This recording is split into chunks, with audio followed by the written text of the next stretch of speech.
Hi guys, welcome back to my YouTube channel Pratibimba. ಈ ನನ್ನ ಚಾನಲ್ನ ಲೈಕ್ ಮಾಡಿ, ಶೇರ್ ಮಾಡಿ, ಸಬ್ಸ್ಕ್ರೈಬ್ ಮಾಡಿಕೊಂಡು ನನಗೆ ಸಪೋರ್ಟ್ ಮಾಡಿ. ನಾವಿವತ್ತು ಮರ್ವಾಯಿ ಸುಕ್ಕ ಅಥವಾ ಮೂಳಿ ಸುಕ್ಕ ಹೇಗೆ ಮಾಡೋದು ಅಂತ ನೋಡ್ಕೊಂಡು ಬರೋಣ.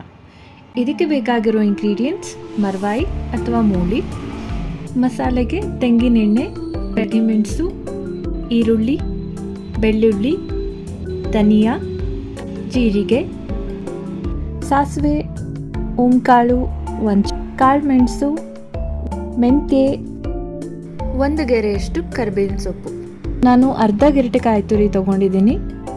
ಅರಿಶಿನ, ಅರ್ಧ ನಿಂಬೆಹಣ್ಣಿನ ಸೈಜ್ನಷ್ಟು ಹುಳಿ, ಉಪ್ಪು ರುಚಿಗೆ, ಮತ್ತು ಗಾರ್ನಿಷ್ ಮಾಡಲಿಕ್ಕೆ ಕೊತ್ತಂಬರಿ ಸೊಪ್ಪು. ಮರ್ವಾಯಿ ಅಥವಾ ಮೂಳಿನ ಒಂದೆರಡು ಸಲ ಒಳ್ಳೆ ನೀರಿನಲ್ಲಿ ತೊಳೆದು ನೀರನ್ನು ತೆಗೆದು ಮೂಳಿಯನ್ನು ಮಾತ್ರ ಸೈಡಲ್ಲಿ ಇಟ್ಕೊಂಡಿರೋಣ. ಮಸಾಲೆ ಹೇಗೆ ಮಾಡೋದು ಅಂತ ನೋಡ್ಕೊಳ್ಳೋಣ.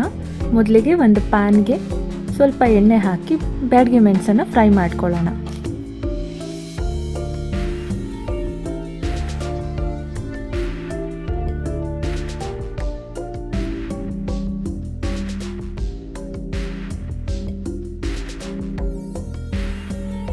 ಮೆಣಸು ಒಳ್ಳೆ ಫ್ರೈ ಆದ ನಂತರ ಅದನ್ನು ಒಂದು ಪ್ಲೇಟಿಗೆ ಹಾಕಿ ತಣಿಯೋದಕ್ಬಿಡೋಣ. ಈಗ ಅದೇ ಪ್ಯಾನ್ಗೆ ಅರ್ಧ ಈರುಳ್ಳಿ, ಸ್ವಲ್ಪ ಬೆಳ್ಳುಳ್ಳಿ ಮತ್ತು ಕರಿಬೇವು ಹಾಕಿ ರೋಸ್ಟ್ ಮಾಡ್ಕೊಳ್ಳೋಣ.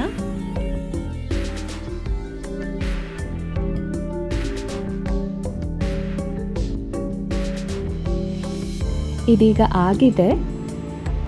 ಈಗ ಅದೇ ಪ್ಯಾನ್ಗೆ 1.5 ಟೇಬಲ್ ಸ್ಪೂನ್ ಧನಿಯಾ, 1.5 ಟೀ ಸ್ಪೂನ್ ಜೀರಿಗೆ, ಒಂದು ಚಿಟಿಕೆಯಷ್ಟು ಓಂಕಾಳು, ಒಂದು ಚಿಟಿಕೆಯಷ್ಟು ಸಾಸಿವೆ,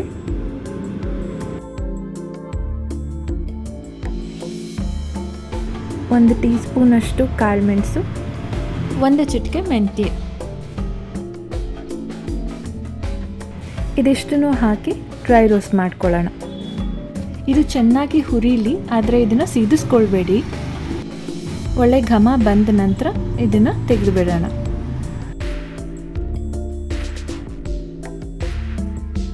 ಇದಿಷ್ಟು ಮಸಾಲೆಗೆ ಆಯಿತು. ನಾವು ಮೂಳಿ ಸುಕ್ಕ ಮಾಡ್ತಾ ಇರೋದ್ರಿಂದ ಕಾಯಿ ತುರಿನ ಮಸಾಲೆ ಒಟ್ಟಿಗೆ ಮಿಕ್ಸ್ ಮಾಡಲ್ಲ, ಕಾಯಿ ತುರಿನ ಕೊನೆಯಲ್ಲಿ ಸೇರಿಸ್ತೀವಿ. ಅದಕ್ಕೆ ಈಗ ಅದೇ ಬಿಸಿ ತವಾಗೆ ಕಾಯಿ ತುರಿ ಮತ್ತು 1 ಸ್ಪೂನ್ ಅರಿಶಿನ ಸೇರಿಸ್ಕೊಂಡು ಲೈಟಾಗಿ ಹುರ್ಕೊಳ್ಳೋಣ. ಈಗ ಇದಾಗಿದೆ.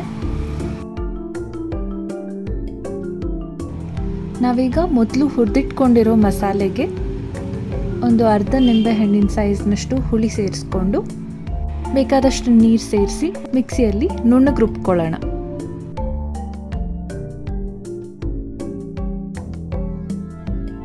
ಇದೀಗ ಆಗಿದೆ. ಈಗ ಒಂದು ಪಾತ್ರೆಗೆ ಎಣ್ಣೆ,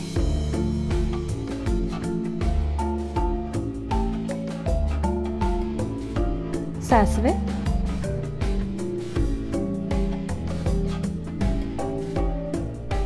ಬೆಳ್ಳುಳ್ಳಿ,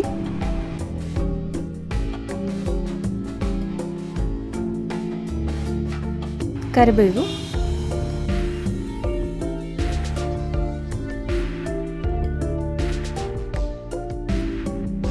ಅರ್ಧ ಈರುಳ್ಳಿ ಹಾಕಿ ಚೆನ್ನಾಗಿ ಹುರ್ಕೊಳ್ಳೋಣ.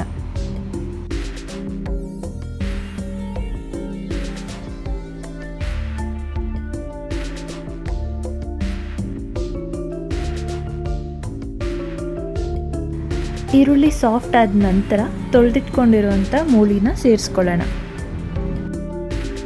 ಮೂಳಿನ ಸೆಪ್ರೇಟಾಗಿ ಕೈಯಿಂದಾನೇ ಹಾಕಿ ಆ ಪಾತ್ರೆನ ಡೈರೆಕ್ಟಾಗಿ ಬಾಗಿಸ್ಬೇಡಿ. ಅಷ್ಟು ಮೂಳೆ ಹಾಕಿದ ನಂತರ ಉಳಿದಿರೋ ನೀರನ್ನು ಡಿಸ್ಕಾರ್ಡ್ ಮಾಡಿ ಈ ನೀರನ್ನು ಸುಕ್ಕಕ್ಕೆ ಸೇರಿಸಬೇಡಿ.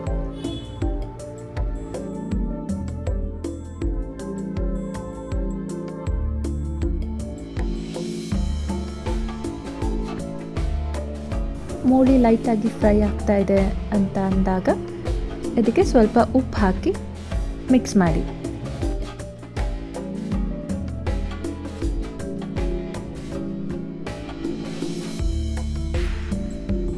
ಒಂದೆರಡು ನಿಮಿಷ ಫ್ರೈ ಆದ ನಂತರ ಈ ಮೂಳಿ ಬೇಯಲಿಕ್ಕೆ ಒಂದು ಅರ್ಧ ಗ್ಲಾಸ್ನಷ್ಟು ನೀರು ಸೇರಿಸ್ಕೊಂಡು 10ರಿಂದ 15 ನಿಮಿಷ ಬೇಯೋದಕ್ಕೆ ಬಿಡಿ.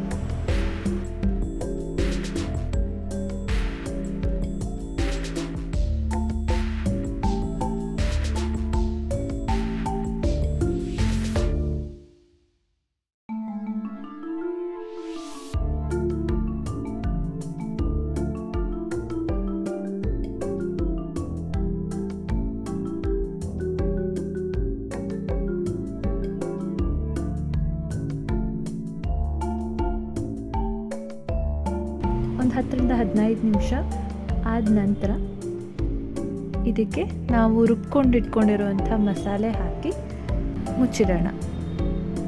ಈ ಟೈಮಲ್ಲಿ ಸ್ವಲ್ಪ ನೀರು ಮತ್ತು ಉಪ್ಪು ಬೇಕಾದರೆ ಸೇರಿಸ್ಕೊಳ್ಳಿ.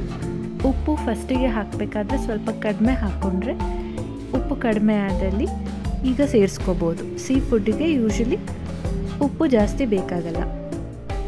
ನಾವು ಮಸಾಲೆ ಹಾಕಿ ಅದು ಬೇಯೋ ಅಷ್ಟರಲ್ಲಿ ನಾನೀಗ ತೆಂಗಿನಕಾಯಿ ತುರಿನ ಪಲ್ಸ್ ಮಾಡ್ಕೊತಾ ಇದ್ದೀನಿ. ನಾನು ಅದೇ ಮಿಕ್ಸಿ ಜಾರ್ ಯೂಸ್ ಮಾಡ್ತಾ ಇದ್ದೀನಿ.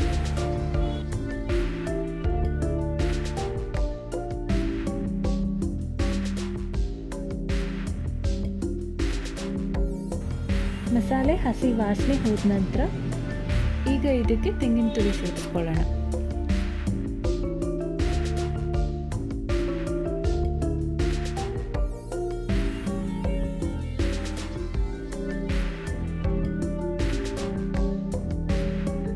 ಸಣ್ಣ ಸಣ್ಣದಾಗಿ ಹೆಚ್ಕೊಂಡಿರುವಂಥ ಕೊತ್ತಂಬರಿ ಸೊಪ್ಪನ್ನು ಇದರ ಮೇಲೆ ಹಾಕಿ ಸರ್ವಿಂಗ್ ಪ್ಲೇಟ್ನಲ್ಲಿ ಬಡಿಸ್ಕೊಂಡ್ರೆ ಒಳ್ಳೆ ರುಚಿಯಾದ ಮರ್ವಾಯಿ ಸುಕ್ಕ ತಿನ್ನಲು ಸಿದ್ಧ.